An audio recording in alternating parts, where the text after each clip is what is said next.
Welcome to public TV news. Bulletin లో ముందుగా headlines. పండ్లు అమ్ముకుంటూ జీవనం సాగిస్తున్న మహిళపై మున్సిపల్ అధికారి దౌర్జన్యం.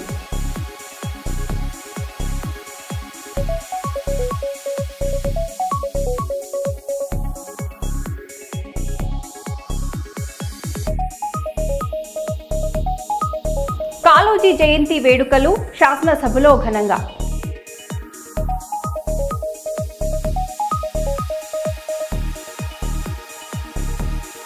సిరిసిల్ల జేఎన్టీయూ ముందు విద్యార్థుల ధర్నా.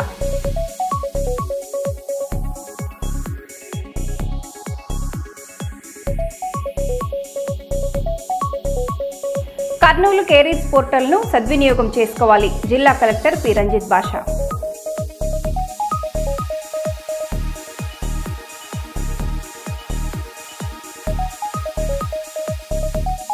వెంకటాపురం చెర్ల రహదారిపై ఇసుక లారీల అడ్డంకులు.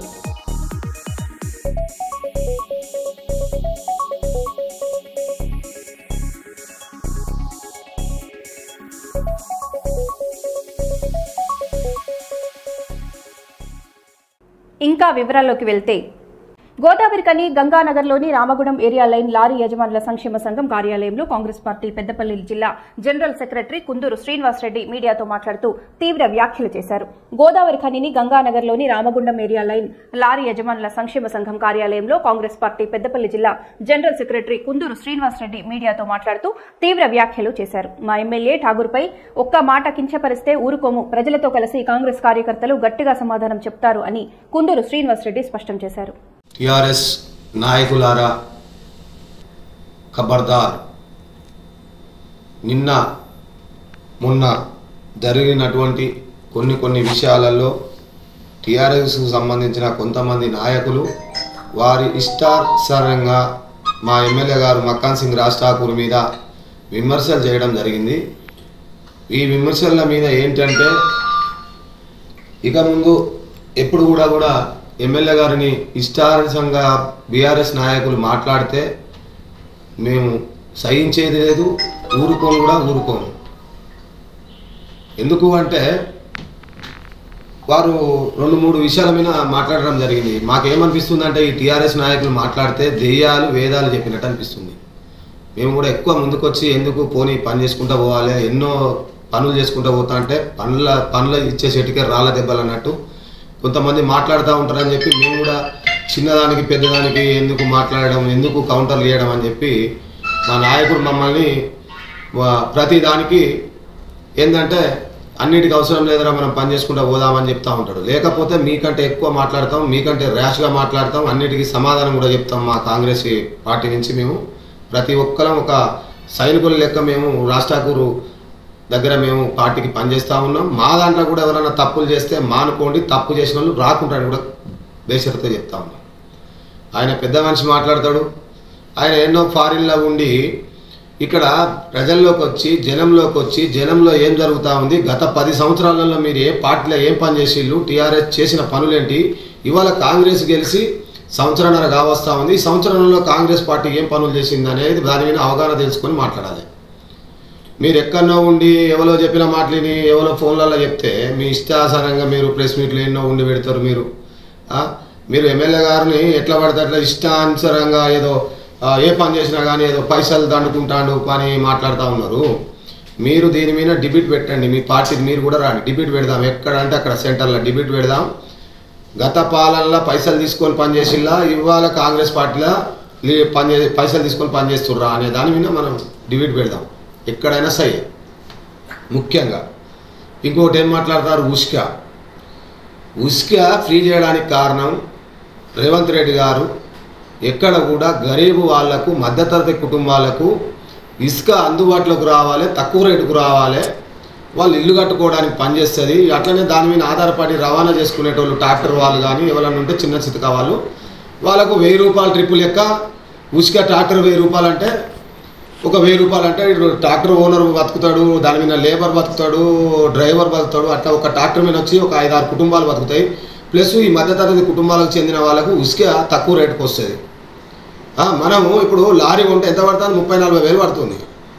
6 వేలల్లో నీకు 6 ట్రాక్టర్లు వస్తుంది. ఇసుక ఎంత వస్తుంది, 6 ట్రాక్టర్లు వస్తుంది ఒక లారీలో. 6,000కు టాటలు వస్తుంది, 30,000 ఎక్కడ, 6,000 ఎక్కడ? కనీసం మాట్లాడేటప్పుడు జ్ఞానంతో మాట్లాడాలి, కొంచెం చదువుకున్న వాళ్ళు చదువుకున్నట్టు మాట్లాడాలి. మీకంటే ఎక్కువ ర్యాష్గా మాట్లాడతాం మేము, మాట్లాడలే కాదు, మాకు కూడా అన్నీ ఉన్నాయి. గతంలో ఒక ట్రాక్టర్ 5,000 రూపాయలకు అమ్ముకున్నారు ఇక్కడ ఇసుక. మీ వాళ్ళని అడుగు, నీ ఎమ్మడి తిరిగే ఉన్నారు కదా ఆ బ్యాచ్ని అడుగు. ఒక్క ట్రాక్టర్ ఉసుక 4,000 నుంచి 5,000కు అమ్ముకున్నారా లేదా అనేది అడగండి, తెలుసుకోండి. ఇలా 1,000 రూపాయలకు వస్తుంది. మధ్యతరగతి కుటుంబాలు ఇల్లు కట్టుకుంటా ఉన్నారు. ఒక్క ట్రాక్టర్ పైన 5 కుటుంబాలు బతుకుతున్నారు. చూడయా, దొంగలంటే దొంగని పట్టుకురా, ఎవడు చేస్తాడో వాని పేరు పెట్టి మాట్లాడు. ఎవడన్నా ఉంటాడు, మంచిగా 10 మంది అన్నాక ఊరు అన్నాక ఇంట్లో అందరు ఉంటారు. అన్నప్పుడు ఎవడైతే తప్పు చేసిండో వాని పేరు పెట్టి మాట్లాడు. బరాబరిగా వాని మీద యాక్షన్ తీసుకుంటారు. మాకైతే మా ఎమ్మెల్యే గారు చెప్తా ఉన్నాడు, ఏమని, తప్పు చేసిన వాళ్ళు ఎంబటి ఉండకూరు అంటాను, తప్పు చేసిన వాళ్ళకి బరాబరి శిక్షలు పడతాయి అంటాను. ఏం లేదు, పోలీస్ పని పోలీస్ చేస్తా అంటాను. బాగా చెప్తే అదే పని జరుగుతుంది. అంతేగాని మీ ఇష్టానుసంగా నోరున్నది కదా అని చెప్పి ఎమ్మెల్యే గారిని ఇష్టం వచ్చినట్టు మాట్లాడు కాదు. మీరు ఇవాళ అంటుర్రు కదా, ఇంకొకటి మాట ఏం మాట్లాడుతుర్రు, ఆర్ఎఫ్సీలు అంటుర్రు. ఆర్ఎఫ్సీలు సర్వనాశనం కావడానికి కారణం ఎవరు? మీ టీఆర్ఎస్ నాయకులు కాదా? జనగామ మండలం పెంబర్తి మహాత్మా జ్యోతిరావు ఫూలే బాలికల గురుకుల పాఠశాలలో పెద్ద ఎత్తున ఆందోళన చోటు చేసుకుంది. బీర్ బాటిల్తో ఓ ప్రైవేట్ వ్యక్తి కళాశాలలోకి ప్రవేశించడాన్ని గమనించిన తల్లిదండ్రులు తీవ్ర ఆగ్రహం వ్యక్తం చేశారు. అధికారుల పర్యవేక్షణ లోపం వల్లే ఇలాంటి సంఘటనలు జరుగుతున్నాయని వారు మండిపడ్డారు. బాలికల హాస్టల్లోకి మద్యం బాటిళ్లతో ప్రవేశించడం వల్ల విద్యార్థినుల భద్రతకు పెద్ద ముప్పు ఏర్పడుతుందని తల్లిదండ్రులు ఆవేదన వ్యక్తం చేశారు. ఈ ఘటనపై తక్షణ చర్యలు తీసుకోవాలని, పాఠశాలలో భద్రతా చర్యలు కట్టుదిట్టం చేయాలని వారు అధికారులను డిమాండ్ చేశారు.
మీరు 10 మందికి సమాధానం చెప్పలేరు కానీ కొంచెం ఉన్నంత వరకైనా పిల్లలు జాగ్రత్తలు మేడం.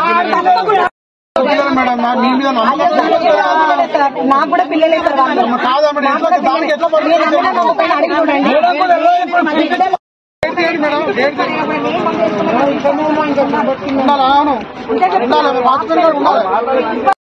చెప్పు. ఇప్పుడు వాళ్ళందరూ నన్ను తప్పు పడుతున్నారు.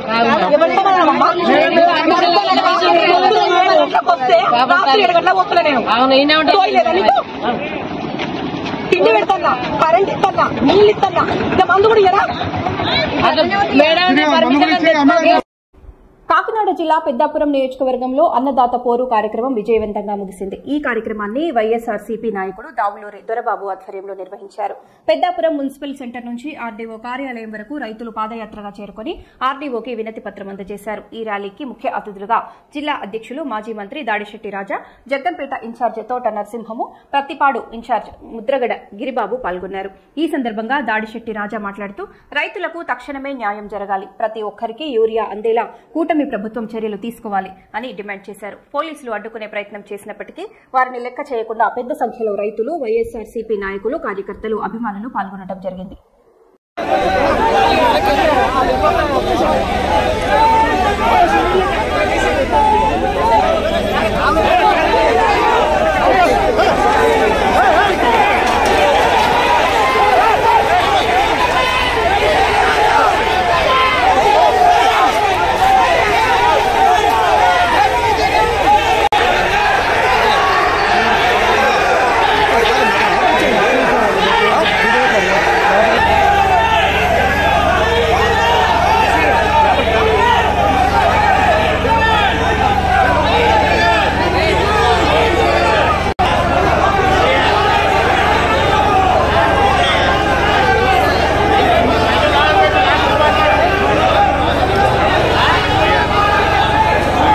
రాష్ట్ర వ్యాప్తంగా రైతు నాయకుల్ని వైఎస్ఆర్ కాంగ్రెస్ పార్టీ శ్రేణుల్ని తెల్లవారుజాము 3 గంటల నుంచి అదుపులో తీసుకున్న పరిస్థితులు చూస్తున్నాం. అయినా కూడా వేలాది మంది రైతులు వైఎస్ఆర్ కాంగ్రెస్ పార్టీ శ్రేణులు ఏ విధంగా ఈ ఆందోళనకు మద్దతు ఇచ్చారో ఒక్కసారి రాష్ట్ర ప్రభుత్వం కళ్ళు తెరిచి చూడాలి. ఎందుకంటే రైతుల్లో ఈ విధమైన స్పందన, ఈ విధమైన తిరుగుబాటు ఉందంటే ఖచ్చితంగా సమీక్షించవలసిన అవసరం ఉంది. దానికి అనుగుణంగా మీరు చర్యలు చేపట్టవలసిన అవసరం ఉంది. మీడియా ముందుకు వచ్చి ముఖ్యమంత్రి గారు ఒక రకమైన మాటలు మాట్లాడతారు. యూరియాకి సప్లై సరిగా ఉంది, యూరియా అందుబాటులో ఉందని మీడియా ముందు ముఖ్యమంత్రి గారు ఒక రకమైన మాటలు మాట్లాడతారు. కానీ వాస్తవ పరిస్థితులు దానికి అనుగుణంగా అయితే లేవు. క్షేత్రస్థాయిలో యూరియా కోసం తీవ్ర ఇబ్బందులు పడుతున్నారు. 10 ఎకరాలున్న రైతుకు కూడా ఒకటే బస్తా, 5 ఎకరాలున్న రైతుకు కూడా ఒకటే బస్తా. యూరియాని పూర్తిగా బ్లాక్ మార్కెట్లోకి పంపించి బస్తాకి 200-300 ఎక్స్ట్రా అమ్ముకునే పరిస్థితుల్లో తెలుగుదేశం పార్టీ శ్రేణులు తయారైన పరిస్థితి రాష్ట్ర వ్యాప్తంగా మనం చూస్తున్నాం. దయచేసి ఒక్కసారి ఈ రైతుల తాలూకు స్పందన చూసన్నా సరే, అంటే వైఎస్ఆర్ కాంగ్రెస్ పార్టీ ఇచ్చిన ఆందోళనకు శాంతియుత ఆందోళనకు మద్దతు పలికిన రైతుల తాలూకు పరిస్థితి చూసన్నా సరే ఈ తెలుగుదేశం పార్టీ కనువిప్పు కలిగించుకుని తక్షణమే యూరియాని అందుబాటులో తేవాలని చెప్పేసి కోరుకుంటున్నాను.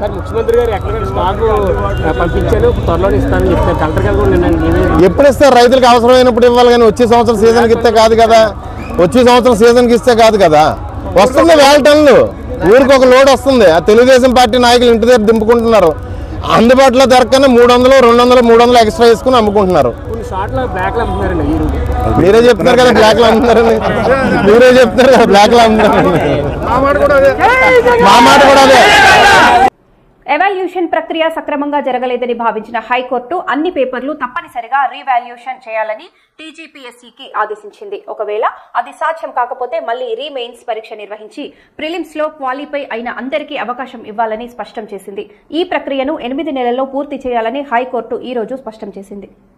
Also taking into consideration the facts and circumstances mentioned above, these writ petitions are disposed of the following directions. 1A. The final marks list dated 10/3/2025 as well as general ranking list GRL dated 30/3/2025 are hereby set aside. B. The respondent authorities are directed to re-evaluate all the answer scripts of the Group 1 mains examination by applying the moderation method in terms of Sanjay Singh and another versus UP Public Service Commission manually and announce the results. Based upon such results, the respondent authorities are directed to take steps for filling up of said 563 posts. Otherwise, this court is inclined to cancel the Group 1 mains examination.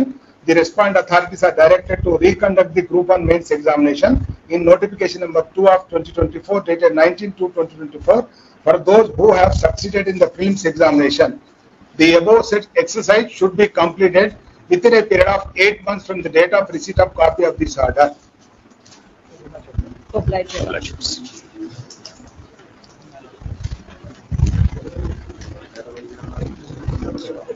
Yeah, request copy within 2 days. Within 2 days. 220 pages.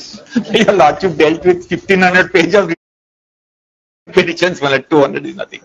No, విజయవాడలో మద్యం కుంభకోణం కేసులో నిందితుల remand నేటితో ముగిసింది. మొత్తం 12 మంది arrest అయి ఉండగా వారిలో 4గురికి ఇప్పటికే బెయిల్ లభించింది. ఎంపీ మిథున్ రెడ్డికి మాత్రం ఈ నెల 11 సాయంత్రం వరకు మధ్యంతర బెయిల్ మంజూరు చేశారు. మిగతా 7గురిని అధికారులు ఏసీబీ కోర్టుకు తరలించారు. విజయవాడ జైలు నుంచి 5గురిని, గుంటూరు జైలు నుంచి 2ని ఎస్ఐటీ అధికారులు తీసుకొచ్చారు. మరికొద్దిసేపట్లో వారిని ఏసీబీ కోర్టులో హాజరుపరచనున్నారు.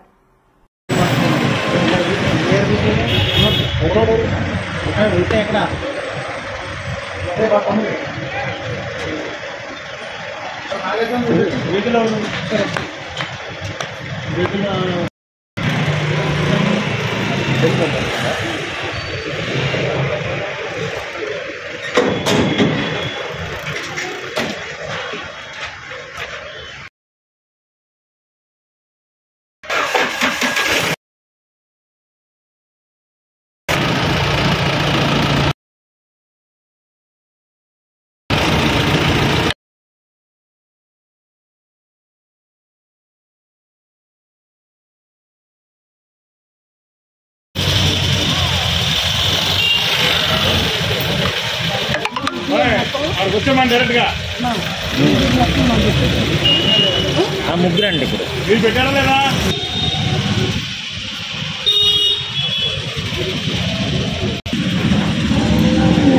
ఓపెన్ చేయ డోర్ ఓపెన్ చేయ అది కూడా ఓపెన్ చేయ వెనకాల కూర్చోండి అక్కడ స్టార్ట్ చేస్తాను పనులు ఎవరు అదే కూర్చోండి కూర్చోండి ఎవరు తీసుకున్నాయి ఎవరు మీరు అలా దానికి వచ్చిన లేదు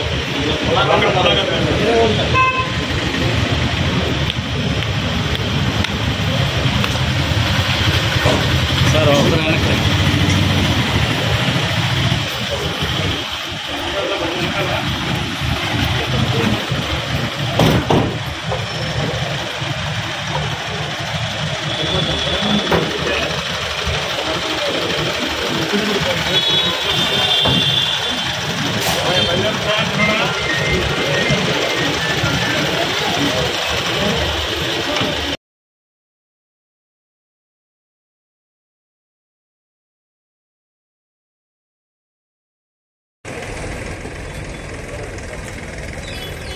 కానుకున్నారే అల్లే గుంటూరు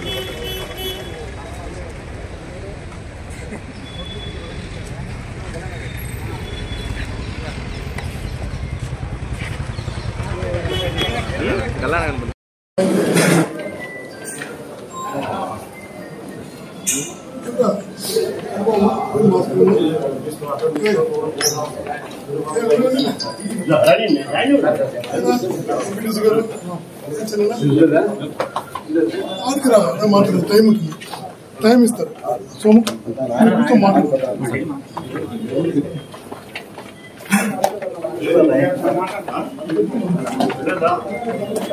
బీసీలకు కాంగ్రెస్ పార్టీ ఇప్పటి వరకు ఏమి సాధించిందో చెప్పగలదా అని ప్రశ్నించారు బీసీ సమాజ్ రాష్ట్ర కార్యదర్శి ఉమ్మడి ఆదిలాబాద్ జిల్లా అధ్యక్షుడు నరెడ్ల శ్రీనివాస్. ఈ నెల 15న కామారెడ్డిలో నిర్వహిస్తున్న బీసీల విజయోత్సవ సభను వ్యతిరేకిస్తూ ఆయన మీడియాతో మాట్లాడారు. ఈ సమావేశంలో బీసీ సమాజ్ నాయకులు బొల్లిశెట్టి లక్ష్మణ్, ఎదునూరి రమేష్, మంచర్ల సదానందం, ఆకుతోట పద్మాదేవి, పెద్దపల్లి సూరయ్య, గంధే శ్రీ తిరుపతి, గుమ్ముల సుదర్శన, కొండు రాజు, చెవుల సురేష్, బొట్ల శ్రీ లక్ష్మీనారాయణ, పెద్దపల్లి భీమయ్యలు తదితరులు పాల్గొన్నారు. జై బీసీ. ఏదైతే ఈ నెల 15వ తేదీన కామారెడ్డిలో బీసీ విజయోత్సవ సభ కాంగ్రెస్ పార్టీ నిర్వహించాలని చెప్పేసి నిర్ణయం చేసింది. ఏదైతే బీసీ విజయోత్సవ సభ చేయడాన్ని మేము ప్రశ్నిస్తా ఉన్నాం. కాంగ్రెస్ పార్టీ ఎన్నికలకు ముందు ఇచ్చినటువంటి బీసీ డిక్లరేషన్ ఏదైతే ఉందో ఆ డిక్లరేషన్ భాగంగా స్థానిక సంస్థల్లో విద్యా ఉద్యోగాలలో 42% రిజర్వేషన్ అమలు చేస్తామన్నటువంటి సందర్భం. ఆ రిజర్వేషన్ అమలు చేయడంలో కాంగ్రెస్ పార్టీ పూర్తిగా విఫలమైంది. చేయాల్సినటువంటి ప్రక్రియ చేయకుండా అనవసరమైనటువంటి జీవోలను ఇంప్లిమెంటేషన్ చేస్తూ చేసేటటువంటి ప్రక్రియ చేయకుండా కేంద్ర ప్రభుత్వం మీద ఒత్తిడి తీసుకొచ్చి చట్టం చేయాల్సిన ఏదైతే ఉందో అది కాకుండా జీవోల ద్వారా ఇది 42% రిజర్వేషన్ ని అమలు కాదని తెలిసి ఎవరైనా కోర్టుకు పోతే అది కొట్టివేయబడుతుందని ఇది కూడా తెలిసి బీసీ ప్రజలను మోసగిస్తున్నటువంటి కాంగ్రెస్ పార్టీ ఇప్పటికైనా మేము చెప్పేది ఒకటే, గత ఎన్నికల ముందు మీరు ఏదైతే డిక్లరేషన్ చేసిందో ఆ ప్రకారం స్థానిక సంస్థల్లో విద్యా ఉద్యోగాలలో 42% రిజర్వేషన్ అమలు చేసిన తర్వాతనే ఈ బీసీ విజయోత్సవ సభ నిర్వహించుకోవాలని చెప్పేసి మేము డిమాండ్ చేస్తా ఉన్నాం. బీసీ ప్రజలకు మీరు మోసం చేయాలని చూస్తే బీసీ యావత్ సమాజం చూస్తూ ఊరుకోదు. ఏదైతే 42% రిజర్వేషన్ అమలు తర్వాతనే విజయోత్సవాలు చేసుకోవాలి. దాని ఏదైతే ప్రక్రియ ఉందో కేంద్ర ప్రభుత్వం మీద ఒత్తిడి తీసుకొచ్చి చట్టసభల్లో దాన్ని అమలు చేసుకొని చట్టం చేయాల్సినటువంటి ప్రక్రియ చేయకుండా తూతూ మంత్రంగా ఇక్కడ బీసీ ప్రజలను మోసం చేస్తూ అనవసరమైనటువంటి కాలయాపన చేస్తా ఉంది. ఇప్పటికైనా రాష్ట్ర ప్రభుత్వం కేంద్ర ప్రభుత్వం మీద ఒత్తిడి తీసుకొచ్చి చట్టం చేసి 42% రిజర్వేషన్ అమలయ్యే విధంగా చూడాలని చెప్పేసి బీసీ సమాజ్ పక్షాన మేము డిమాండ్ చేస్తా ఉన్నాం. జై బీసీ. చెన్నూరు లయన్స్ క్లబ్ ఆధ్వర్యంలో నిర్వహించిన కార్యక్రమంలో క్లబ్ అధ్యక్షులు లయన్ జాడి తిరుపతి, కార్యదర్శి లయన్ సౌడ శ్రీనివాస్, కోశాధికారి lion Nimmala Sagar, zone chairperson Modugupuram Venkateshwar, eye camp chairperson lion Katta Sadanandam, co chairperson lion Kumbham Mallikarjun Reddy, lion Bellampalli Nagaraju, lion Jakkula Satyanarayana, lion Kaps Pratap Singh, NM Satish తదితరులు పాల్గొన్నారు. అలాగే పాఠశాల ప్రధానోపాధ్యాయులు గుడిసెల మహేశ్వర్ రెడ్డి, ఎం సౌజన్య గారు కూడా హాజరై కార్యక్రమాన్ని విజయవంతం చేశారు. ఈరోజు చెన్నూరు లయన్స్ క్లబ్ ఆధ్వర్యంలో అక్షరాస్యత దినోత్సవం పురస్కరించుకొని అర్జున్వాడ స్కూల్కి వచ్చి మన లయన్స్ క్లబ్ ద్వారా పిల్లలకు పుస్తకాలు మరియు పెన్నులు, స్కేల్స్ పంపిణీ జరిగింది. ఈ కార్యక్రమానికి ఇచ్చేసినటువంటి మా సభ్యులందరికీ పేరు పేరున ధన్యవాదాలు తెలుపుతూ, అదేవిధంగా మాకు సహకరించిన ఈ స్కూల్ ఉపాధ్యాయుల గారికి, విద్యార్థులకు అందరికీ పేరు పేరున నమస్కారాలు. విద్యార్థి ఆశీస్సులు ఇస్తూ, వాస్తవం కూడా విద్య అంటే చదువు అంటే చదువుతో పాటు సంస్కారం. మరి ఇలా ఆ చదువు అనేది ఇలా దినోత్సవం అంటే చదువు గవర్నమెంట్ కూడా రాత్రి పళ్ళు ఎన్నో పెట్టి అక్షరం రావాలని చెప్పి ప్రోగ్రాం చేస్తూ ఉంది. అదేవిధంగా ఇలా విద్య అనేది మానవునికి ఎంత ముఖ్యమో, విద్యతోనే ఇవాళ మనము ఏ విధంగా ముందుకెళ్తున్నామో, విద్య రాకుంటే మనము పశువులే కానీ ఇంతకుముందు చెప్పేవాళ్ళు. కాబట్టి ఇలా విద్య అనేది ఉపాధ్యాయ బృందం ఇలా ప్రతి విద్యార్థినికి చదువు చెప్పి దేశానికి ఎందరినో అందించి కర్మగారం నుంచి ఇలా దేశం ముందు ఏ దేశం ముందు పోవాలన్నా, ఏ కుటుంబం పైకి రావాలన్నా అక్కడ విద్య లేకుంటే ఆ కుటుంబం పైకి రాదు, ఆ దేశం పైకి పోదు.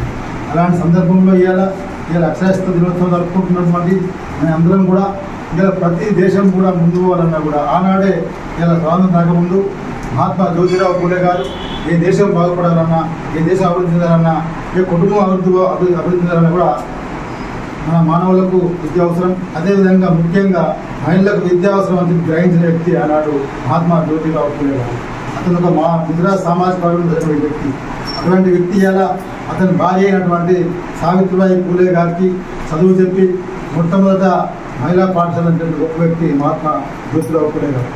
అదేవిధంగా ఇలా చదువు అనేది గతంలో ఉండే ధనం మూలం విధం జగత్ అనేది, కానీ ఇప్పుడు జ్ఞానం మూలం విధం జగత్తు. జ్ఞానం ఉంటే ఆటోమేటిక్గా ధనం వస్తాయి. కాబట్టి చదువు అనేది ప్రతి కుటుంబంలో ఉండాలని చెప్పి ఇలా ఈ సందర్భంగా అందరూ చెప్తాం. ఎందుకంటే ఏదైనా కూడా కానీ చదువు లేనిది ఏమీ లేదు. కాబట్టి ఈ చదువు అనే ఈ ఆయుధంతో మనం చదువుతో కూడా సంస్కారం అంటే గవర్నమెంట్ స్కూల్ వాళ్ళకి అన్ని తెలుస్తుంది. కాబట్టి ప్రతి ఉపాధ్యాయులు కూడా ఇవాళ చిన్న ఎగ్జాంపుల్ ఏంటంటే ఇవాళ మనం కొంతమంది తీసుకోవాలి. మహాత్మా జ్యోతిరావు పూలే, అదేవిధంగా అత్యంత నిమ్న కులంలో ఉన్నటువంటి మన రాజ్యాంగ స్ఫూర్తిదాయకుడు డాక్టర్ బిఆర్ అంబేద్కర్ గారు, అదేవిధంగా అబ్దుల్ కలాం ఆయన మన రాష్ట్రపతి గారు, అతను ఒక ఉపాధ్యాయుడు. అదేవిధంగా ఇలా వివేకానంద గారు, స్వామి వివేకానంద గారు. అంటే అటువంటి వాళ్ళని మనం ఇలా స్మరించుకోవాల్సిన అవసరం ఉంది. ఎందుకంటే వాళ్ళు మన దేశం గురించి చదువుకొని ఎంతో కష్టపడరు. అదేవిధంగా మనం ఇలా ఈ చదువు అనేది అందరికీ చెందే విధంగా, అందరికి అందే విధంగా చేయాలని చెప్పి నేను కోరుతా ఉన్నాను. అదేవిధంగా ఏదైతే మనం కోరుతా ఉన్నామో చదువు లేనిది ఏది లేదు. కాబట్టి అందరూ చదువుకొని ప్రతి కుటుంబంలో చదువుకుంటే ఉద్యోగాలు వస్తాయి, దేశం బాగుపడుతుంది. ఇలా ఏ దేశం అన్నా ముందు పోలేదంటే చదువు లేదంటే. కాబట్టి ఇలా ప్రతి దేశం కూడా ముందు పోవాలంటే ఉపాధ్యాయ వృత్తి ఇంపార్టెంట్. ఇలా అందుకే ఈ స్కూల్ నేర్చుకున్నాం. ఈ స్కూల్లో పుస్తకాలు పంపిణీ చేసినాం. చిన్న ఎగ్జాంపుల్ ఏంటంటే ముఖం కరోటి వాచాలం అంగం లగాయతే గిరి యత్ కృపా తమహం వందే శ్రీ గురుం దినతని. దీని భాష ఏంటంటే మాటలు రాని మగవాడికి సైతం మాట్లాడే శక్తించేవాడు, దివ్యాంగుడికి సైతం పర్వతాలను అధిరోహించి శక్తించేవాడు ఆ గురువా భగవంతుడు. అట్లాంటి గురువుల సమక్షంలో ఇవాళ చదువు నేర్చుకున్న విద్యార్థులు కూడా. కాబట్టి ఇవాళ ఎందుకంటే మాటలు రాని వ్యక్తి పెయింటింగ్స్ ద్వారా, పుస్తకాలు రాయడం ద్వారా అతన్ని మాట్లాడించవచ్చు. దివ్యాంగుడు ఇంటివాడైనా కూడా అతనికి ఆలోచనలు, ధైర్యాన్ని కల్పించేవాడు గురువా భగవంతుడు. కాబట్టి ఇలా గురువులు పటిష్టంగా ఉంటే దేశం పటిష్టంగా ఉంటుంది. గురువులు పటిష్టంగా చెప్తే ప్రతి కుటుంబం డెవలప్ అవుతుంది కోరుతూ అందరూ ధన్యవాదాలు. నాగర్ కర్నూలు జిల్లా కొల్లాపూర్ నియోజకవర్గంలోని బాలికల ఉన్నత పాఠశాలలో ఒక రిటైర్మెంట్ వేడుక ప్రత్యేక ఆకర్షణగా నిలిచింది. రిటైర్మెంట్ రోజు ఉపాధ్యాయురాలు విద్యార్థినులతో కలిసి స్టెప్ వేయడం ఎక్కడి వారిని అలరించింది. ఈ సందర్భంలో విద్యార్థినులు సిబ్బంది హర్షం వ్యక్తం చేస్తుండగా మధ్యలో ఒక అనుకోని అతిథి సడన్ ఎంట్రీ ఇచ్చి వేడుకలో మరింత ఉత్సాహాన్ని నింపారు. ఆ అతిథి హాజరు కావడంతో కార్యక్రమం ఊహించని మలుపు తిప్పింది.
మరో న్యూస్ లో మళ్ళీ కలుద్దాం. Stay tune.